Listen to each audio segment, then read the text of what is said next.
knew things were wrong, but I figured as long as I didn't get caught, what difference did it make? But the thing is, he changes you down on the inside anyway, so that you don't want to do what's wrong. The Marriage, Family, and Life Conference is coming June 20th through 22nd. Learn more and register at urbanfamilytalk.com. Hey, want to go shopping later? Yeah, sure. Where you want to go? Oh, we can go to JCPenney's, Belk, Target. Whoa, wait. I was with you until you said Target. What's wrong with Target? What's wrong with Target? You mean besides the fact that they have an open door policy that lets men into women's restrooms, that Target?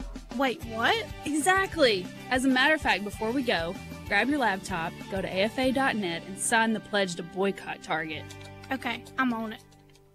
With Fox News Director of Polling, Dana Blanton. Lots of talk about socialism these days. The Green New Deal, Medicare for All. That's out of step with our latest Fox News poll. We asked voters if they could send one message to the government, what would it be? Only a third, 34%, would ask Uncle Sam to lend me a hand. That's down 7 points since last year, and it's the lowest number wanting help since 2014. For a majority, their message to the federal government remains, leave me alone. Bottom line, the number of voters wanting help from the government is the lowest in years. Plus, capitalism is far more popular than socialism. More than twice as many voters have a positive view of capitalism, 57% versus 25% for socialism. However, that isn't the whole story. Many voters say capitalism in the U.S. doesn't give them a fair shot. 42% feel that way, and that suggests an opening for new policy ideas. I'm Dana Blanton, and that's your Poll Paris. You can watch a live stream of the show on Facebook or YouTube at Stacy on the Right. Now, back to the show on American Family Radio and Urban Family Talk. Each day, nearly 25% of my agents are diverted away from our border security mission to care for, transport, and process family members and unaccompanied children. As more migrants arrive with medical needs, agents are transporting and escorting an average of 55 people a day to medical facilities.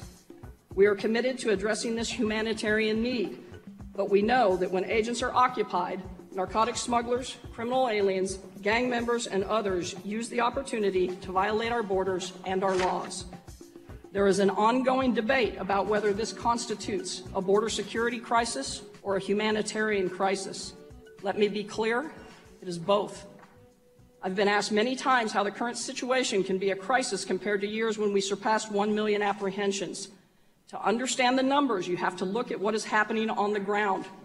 In the 1990s, a time when Mexican nationals represented up to 90% of apprehensions, an agent might have apprehended and returned the same individual multiple times within one shift.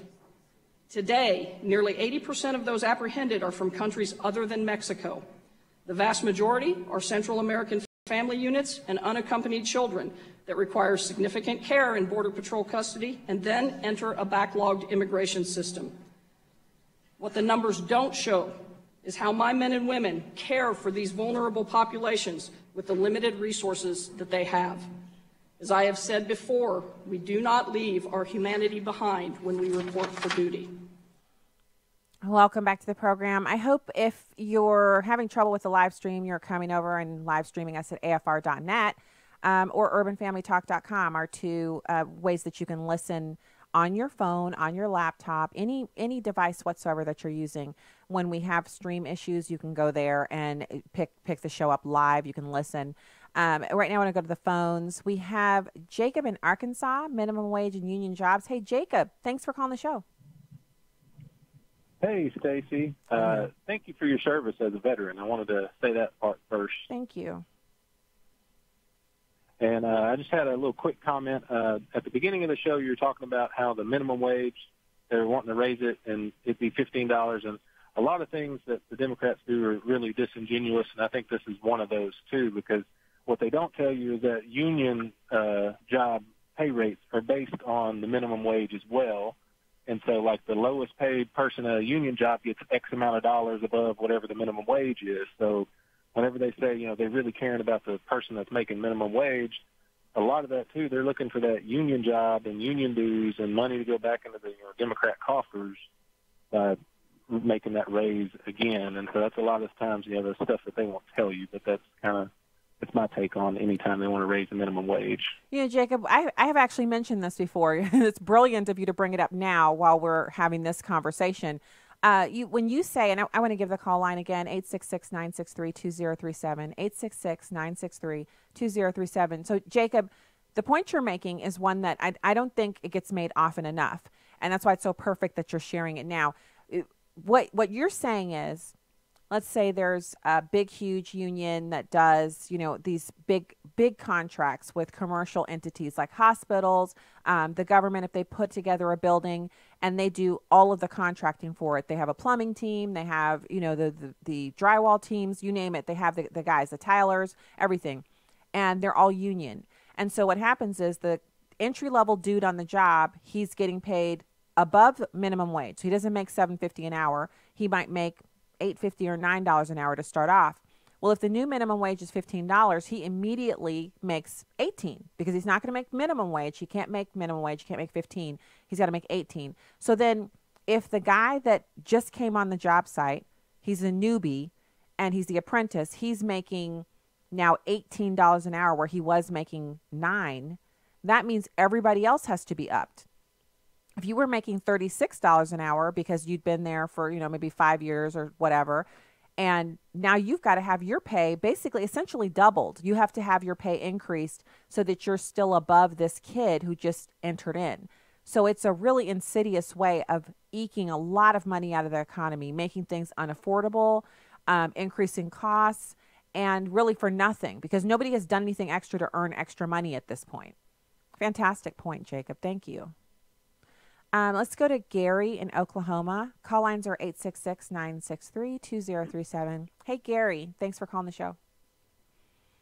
Hello, Stacy. How are you doing? I'm pretty good. Well, I just want to talk about border security. Seems like more and more people are jumping on the bandwagon. But if people are so willing to, I guess, open the borders, why do they have doors on their houses? How are these people going to earn an income? Yeah, why don't they just let them come in? I'm with you. Why, if you are for open borders, why don't you just open your door up and let a bunch of illegal aliens go down to the border and pick some up and bring them straight back to your house? I ask that all the time. Nobody ever has a good answer. They sure don't. Thank you for your show, Stacy. Hey, thanks, Gary. Thanks for listening. He makes a good point. But again, you're not going to find a whole lot of logic, right? In the argument for open borders. It's not like you have a bunch of people sitting around with charts and graphs talking about how this is good for America. They're just saying we have to do this. We want to do this. We're going to do it, whether you like it or not. So the audio that you heard coming in was actually U.S. Border Patrol Chief Carla Provost. Yeah, you heard me right. The chief of the U.S. Border Patrol is a woman named Carla Provost, and she just tore it up. Okay? Here are some of the new Customs and Border Patrol numbers, because this is where the rubber meets the road. 268,000 apprehensions for fiscal year since October. That's a 97% increase from that time last year. 76,000 apprehensions and inadmissible arrivals, which is 31% increase over January and highest February in 12 years. Family units and unaccompanied children were 65% of the February apprehensions. So this is children coming over the border. Also, a 300% increase in family unit apprehensions compared to the same time last fiscal year. Also, Customs and Border Patrol, they get in these huge groups. It means they're not trafficked. It means they're not raped. It means there's no violence against the more, the weaker members of the group. It makes it possible for them to come here safely and illegally come into the country. It's really bad. And I know, there's this desire to just let them in. And if we're really going to be perfectly open and honest here, I have seen the numbers. Sometimes I've listened to the story. Sometimes I'll read some of they're the human interest pieces that they write in major newspapers about illegal immigration, and they put a human face on it, and it just breaks your heart. And sometimes I think to myself, why can't we just do something for these people? Like, why? And then I think about the number of them, and then the emotions, because that's where I'm dealing from when I feel like we have to do something for every person on the planet who, has a situation worse than our own here in this country. And then the common sense creeps in and it says, so time for you to sit down, emotions. We don't make decisions based on our emotions. We make decisions based on, first of all, what does the law say? And second of all, we take care of home first. And so then my heart starts really getting upset over how many veterans we have who are homeless, and how many American children we have in foster care, and how many people in this country are suffering degradation and just the most horrible things because of the influx of illegal immigration. So it's not about not having any emotions or any feelings about this. It's not about not having a heart for these people or wanting something good to happen or wanting to rescue or save anybody. It's about acknowledging that it's when my child has a need.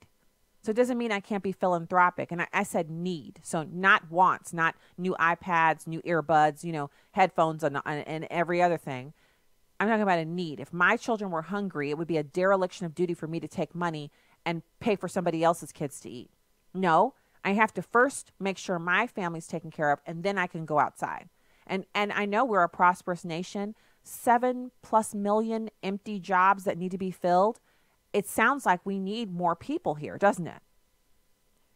But we have far more than 7 million people who are homeless in this country. And we have an epidemic of suicides and opioid overdoses and things that we have to address as a nation. We'll never have zero of those numbers, but we certainly could be doing better than we are now. And we certainly could close our border up so we don't bring more drugs and more gang violence into the country. We could lessen the number of people who are suffering, who are Americans, who've lost their children to these gangs, MS-13, et cetera, et cetera. We could do all of that before we ever say we're going to help this country or that country. And I'm saying that with the full knowledge that we are constantly sending billions of dollars outside of this country to help others. So our need to be philanthropic is being met. It is something we do automatically. So we don't have to feel any guilt about it. So here's Kirstjen Nielsen, Secretary of Homeland Security, talking about the 1 million illegal immigrants who are expected at the southern border this year. It's number 2. Since late last year, we have been seeing 50,000 to 60,000 migrants arrive at our southern border each month. But in February, we saw a 30% jump over the previous month, with agents apprehending or encountering nearly 75,000 aliens. This is an 80% increase over the same time last year. And I can report today that CBP is forecasting the problem will get even worse this spring as the weather warms up. The projections are dire. The agency is now on track to apprehend more migrants crossing illegally in the first 6 months of this fiscal year than the entirety of FY17. And at the current pace, we are on track to encounter close to 1 million illegal aliens at our southern border this year. Our capacity is already severely restrained, but these increases will overwhelm the system entirely. This is not a manufactured crisis. This is truly an emergency. And I couldn't agree more.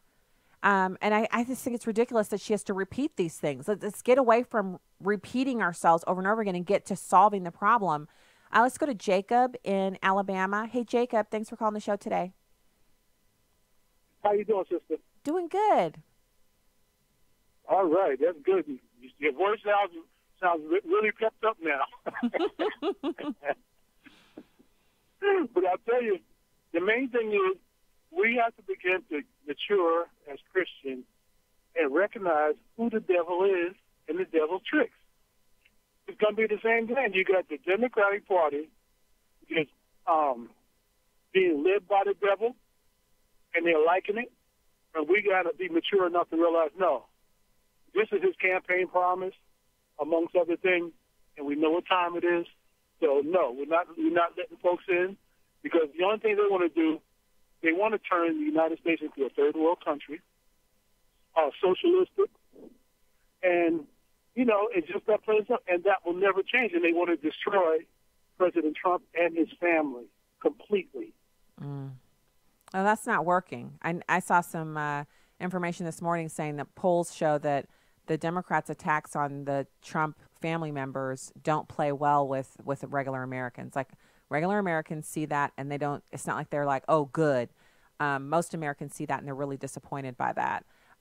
We have time for just one more quick call. Reed in Texas. What's your comment? You know, I agree with everything you say, Stacy. Thank you. But you have to take care of your own before you can take care of anybody else. That's right.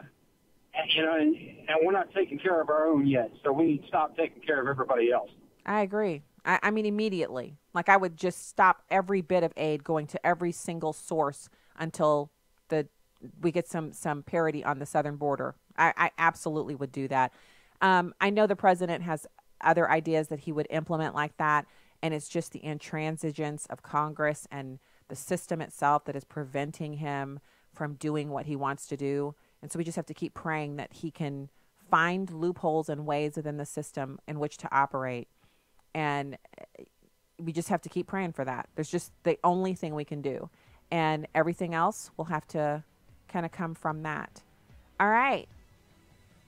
Thank you for being with us today. If you're leaving now, God bless from the heartland, and thanks for making your home at American Family Radio. And if you're sticking around, you have news and information from onenewsnow.com coming at you next.